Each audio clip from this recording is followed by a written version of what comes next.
এ পর্যন্ত আমরা 848 জনের তালিকা বিএনপি অফিসে প্রাপ্ত হয়েছি। সেই প্রাপ্ত মোতাবেক এ পর্যন্ত আমাদের সারা বাংলাদেশে মামলা চলছে, মামলার কার্যক্রম চলছে। আমরা আজকে সেই মামলার বিষয়গুলো নিয়েই এই আন্তর্জাতিক অপরাধ ট্রাইব্যুনালে আমরা এসেছিলাম। আমরা 848 জনের নামের শহীদদের তালিকা এবং 84টি মামলার এজাহারের কপি সহ মামলা দায়ের করার জন্য বিএনপির মহাসচিব মির্জা ফখরুল ইসলাম আলমগীর মহোদয় ওনার স্বাক্ষরিত একটি চিঠি আমাকে এবং আমার সাথে আমার সমন্বয়ক আমাদের অ্যাডভোকেট জাহিদ সাহেবকে পাঠিয়েছেন।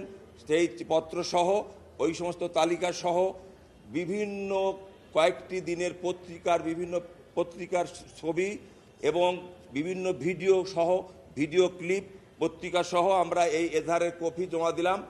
118 পাতা পর্যন্ত আছে আমাদের এই শহীদদের তালিকা, আর 500-র উপরে আছে আপনার এজাহারের তালিকা।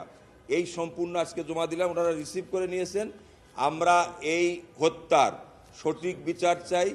এই বিচারের জন্য আমরা চেয়েছি, আপনারা জানেন যে সারা বাংলাদেশে এই বৈষম্য বিরোধী ছাত্র আন্দোলনের সপক্ষে যে বিএনপিতে সমর্থন দিয়েছিল, সেই সমর্থনের পরিপ্রেক্ষিতে আমাদের যে সমস্ত লোক শহীদ হয়েছেন, ছাত্র সহ মূল দল সহ শহীদ হয়েছে, তাদের তালিকা আমরা জমা দিয়েছি। আমরা ন্যায় বিচার চাই।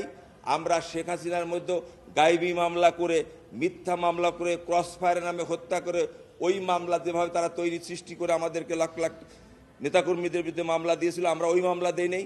আমরা সঠিক একটা চিত্র তুলে ধরেছি আদালতকে। মাননীয় আদালত জানি আমাদের এই বিচার কার্যক্রম করার জন্য তদন্ত সংস্থা যে আছে আন্তর্জাতিক আদালত, তাদের কাছে প্রেরণ করবে, পাঠাবে, এর বিচার হবে ইনশাআল্লাহ।